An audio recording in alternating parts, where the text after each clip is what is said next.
Namun sebelum kita masuk lebih dalam, mari tanyakan sesuatu yang sederhana, namun penting.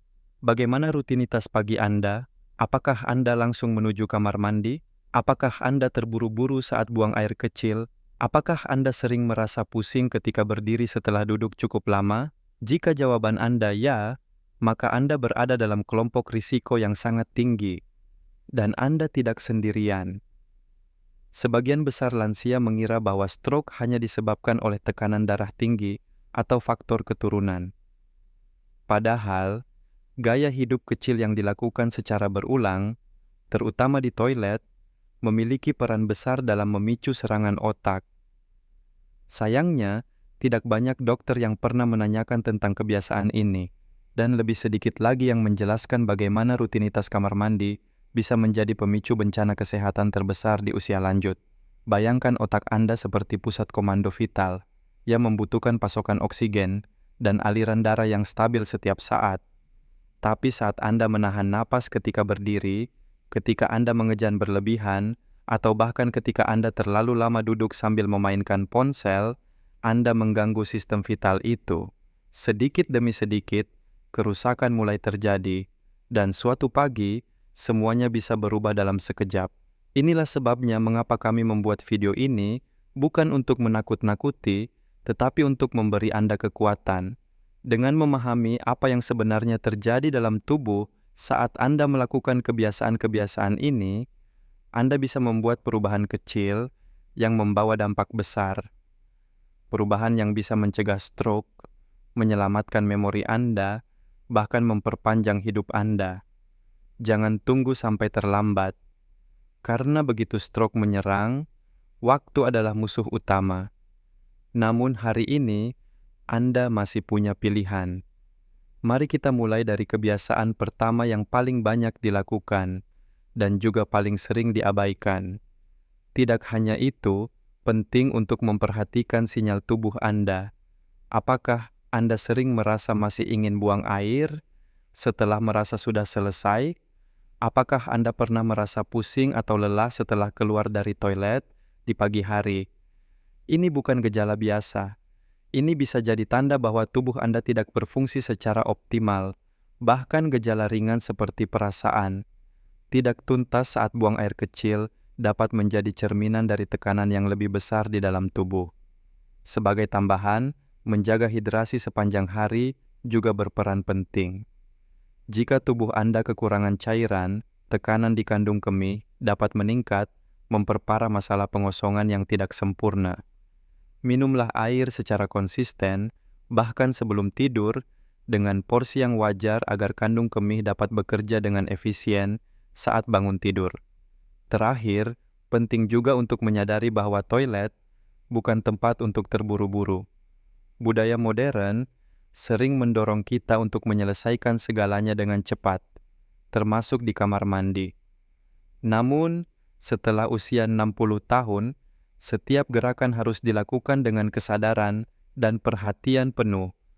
Kecepatan bisa menjadi musuh, terutama saat tubuh sedang dalam kondisi transisi dari tidur ke aktivitas.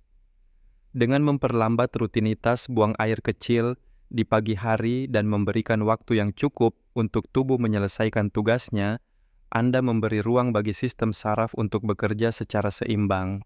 Anda bukan hanya menghindari rasa tidak nyaman, tetapi juga sedang mengambil langkah nyata untuk mencegah salah satu penyebab kematian tertinggi di dunia, stroke. Task 3, hanya menyikat gigi sekali sehari, terutama tidak di malam hari. Kebiasaan kedua yang sering dianggap remeh, namun sangat berbahaya bagi kesehatan otak adalah menyikat gigi hanya sekali sehari, terutama jika Anda melewatkan waktu menyikat gigi di malam hari. Menurut penelitian dari University of South Carolina, lansia yang hanya menyikat gigi sekali sehari memiliki risiko stroke hingga 70% lebih tinggi dibandingkan mereka yang menyikat 2 kali sehari. Ini bukan angka kecil. Ini adalah peringatan serius. Mengapa kebersihan mulut berhubungan dengan otak? Jawabannya ada pada plak dan bakteri. Saat Anda tidak menyikat gigi sebelum tidur, plak menumpuk di sepanjang garis gusi. Di malam hari, produksi air liur Anda berkurang secara alami, menciptakan lingkungan ideal bagi bakteri untuk berkembang biak. Bakteri ini, terutama jika Anda menderita penyakit gusi seperti periodontitis atau gingivitis, kondisi yang memengaruhi lebih dari 50% orang berusia di atas 65 tahun, dapat masuk ke aliran darah melalui luka mikroskopis di gusi Anda. Setelah masuk ke dalam pembuluh darah, bakteri tersebut memicu peradangan sistemik. Peradangan ini membuat darah menjadi lebih kental, lebih lengket, dan lebih mudah membentuk bekuan. Bekuan darah inilah yang dapat menyumbat aliran darah ke otak dan menyebabkan stroke iskemik, jenis stroke yang paling umum dan paling mematikan. Sebuah studi dari jurnal medis stroke yang diterbitkan oleh American Heart Association mengonfirmasi bahwa bahkan setelah disesuaikan dengan faktor usia, tekanan darah, dan kebiasaan merokok, penderita penyakit gusi tetap memiliki risiko stroke 2 kali lebih tinggi. Ini menunjukkan betapa kuatnya pengaruh kesehatan mulut terhadap sirkulasi darah dan fungsi otak. Tapi bagaimana cara mengurangi risiko ini? Pertama dan paling penting, pastikan Anda menyikat gigi 2 kali sehari, pagi dan malam. Menyikat di pagi hari memang penting, tetapi malam hari jauh lebih kritis karena bakteri memiliki waktu berjam-jam untuk tumbuh saat Anda tidur. Gunakan sikat gigi berbulu lembut dan tekanan ringan. Menyikat terlalu keras justru bisa melukai gusi dan menciptakan jalur langsung bagi bakteri masuk ke dalam tubuh. Selain itu, pasta gigi yang Anda gunakan juga berperan besar. Menurut Journal of Periodontal Research, pasta gigi dengan kandungan stannous fluoride mampu mengurangi penanda peradangan seperti C-reactive protein hingga 4% pada lansia. Ini adalah langkah kecil dengan hasil besar. Diskusikan dengan dokter gigi Anda tentang produk terbaik yang sesuai dengan kondisi gusi Anda. Jangan lupakan lidah. Lapisan tebal yang terbentuk di lidah selama tidur mengandung koloni bakteri. Gunakan alat pembersih lidah khusus. Karena menurut studi di Jepang, alat ini mampu menghilangkan hingga 78% senyawa sulfur, penyebab bau dan infeksi yang tidak bisa dihilangkan dengan sikat biasa. Dan terakhir, jangan anggap remeh flossing. Menurut CDC, menggunakan benang gigi secara rutin dapat mengurangi risiko stroke hingga 24% karena menghilangkan plak di antara gigi, tempat favorit bakteri bersembunyi.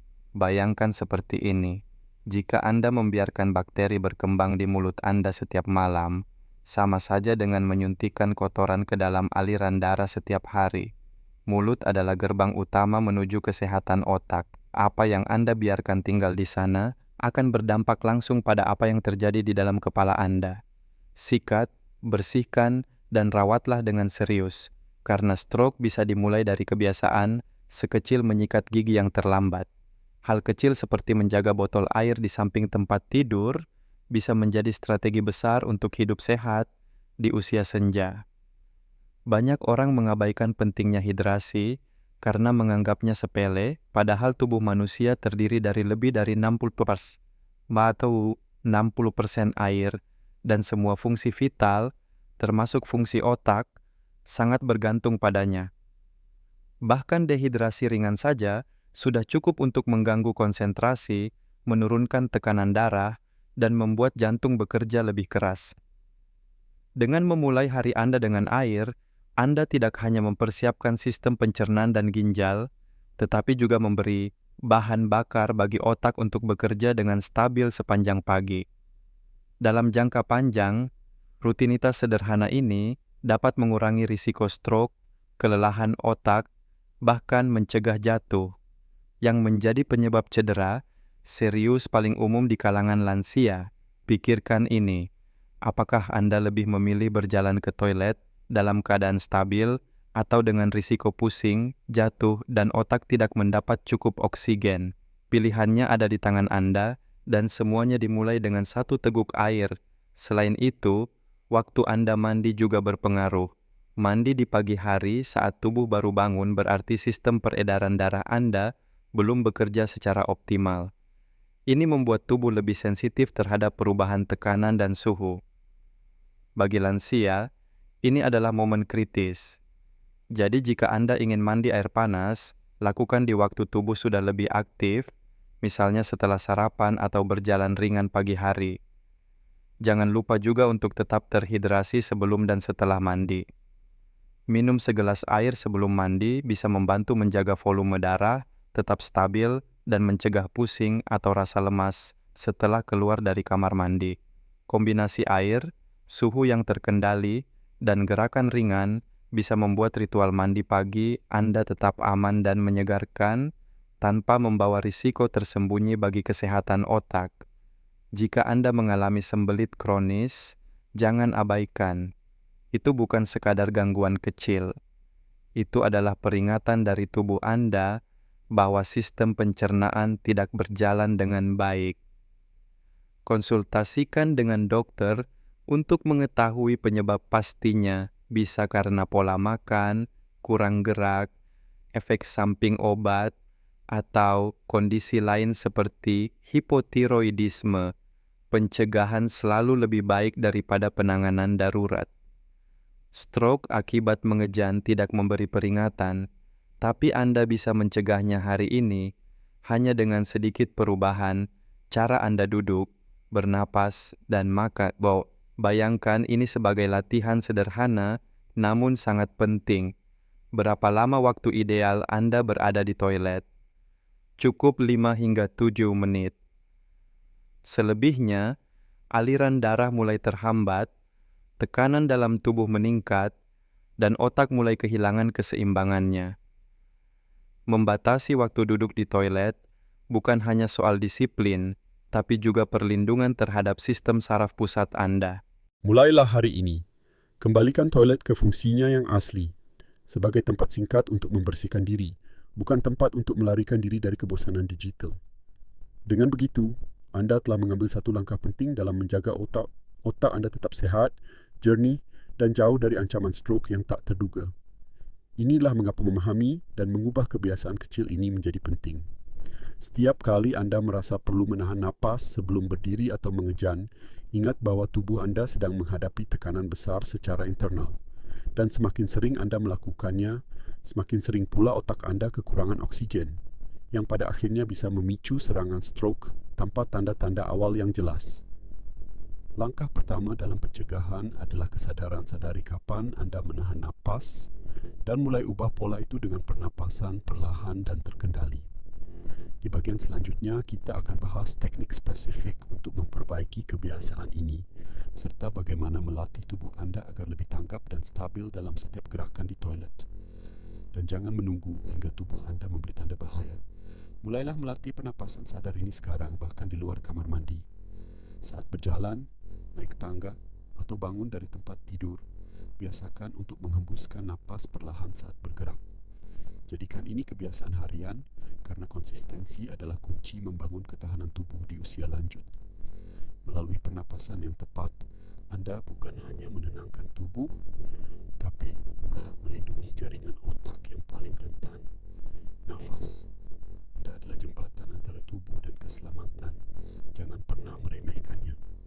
Jadikan kamar mandi sebagai ruang aman, bukan tempat penuh risiko tersembunyi. Sediakan pegangan di dinding, pencahayaan yang cukup, dan alas anti-slip untuk menghindari cedera. Hal kecil ini bisa membuat Anda lebih tenang dan mengurangi kecenderungan menahan napas saat bergerak. Ingatlah, keselamatan bukan tentang kekuatan, tapi tentang kesadaran. Langkah kecil, jika dilakukan setiap hari, bisa memberi perlindungan besar. Dan langkah itu dimulai dari satu napas sadar saat Anda bangkit dari duduk. Jangan pernah meremehkan kekuatan satu napas yang Anda kelola dengan benar. Di usia senja, tubuh Anda lebih rentan, namun juga lebih bijaksana jika diberi kesempatan. Dan dengan kebiasaan kecil yang tepat, Anda bisa menciptakan masa tua yang lebih aman, lebih sehat, dan lebih bermartabat. Bukan usia yang menentukan risiko stroke, tetapi kebiasaan yang Anda lakukan setiap hari. Dan hari ini, Anda punya kendali untuk memilih, mulai dari napas pertama setelah Anda bangkit dari duduk. Inilah saatnya untuk bertindak. Jangan tunggu sampai gejala datang. Jangan biarkan otak Anda menjerit tanpa didengar. Mulailah dengan satu keputusan hari ini dan biarkan itu menjadi fondasi bagi hari-hari yang lebih sehat, lebih sadar, dan lebih kuat. Setiap komentar Anda bukan hanya akan dibaca, tetapi juga akan dijawab. Komunitas ini dibangun untuk saling mendukung, bukan menghakimi. Tidak ada pertanyaan yang terlalu sepele, tidak ada pengalaman yang tidak penting. Di usia lanjut, kita semua berjuang bersama, dan saling menguatkan adalah kekuatan kita yang terbesar. Setiap video, setiap artikel yang kami buat ditujukan untuk satu tujuan, memberdayakan Anda, karena kami percaya setiap orang berhak mendapatkan informasi yang benar, mudah dipahami, dan bisa langsung diterapkan. Tidak ada istilah terlambat untuk berubah. Selama Anda masih bernapas, Anda masih bisa melindungi otak Anda. Kita semua ingin menua dengan damai, menikmati waktu bersama keluarga, bermain dengan cucu, dan mengingat setiap momen indah dalam hidup. Tapi semua itu membutuhkan otak yang sehat, aliran darah yang lancar, dan kebiasaan yang mendukung. Dan itu semua dimulai dari toilet. Tempat paling pribadi, tapi juga tempat yang menyimpan potensi perubahan terbesar. Ingatlah, perubahan besar tidak terjadi dalam satu malam. Tapi setiap hari Anda bisa memilih satu kebiasaan untuk diperbaiki. Dan hari ini Anda sudah membuat langkah pertama. Jangan sia-siakan. Jadikan ini sebagai awal dari perjalanan baru menuju hidup yang lebih sadar, lebih sehat, dan lebih kuat dari dalam keluar. Setiap orang punya hak untuk hidup tanpa rasa takut akan stroke yang datang tiba-tiba. Dan Anda baru saja membuktikan bahwa langkah pencegahan bisa dimulai dari tempat yang paling sederhana. Anda tidak hanya telah belajar, tetapi juga telah menjadi cahaya bagi orang lain. Bawa pengetahuan ini ke dalam keluarga Anda, karena di balik setiap kebiasaan yang diubah, ada satu nyawa yang bisa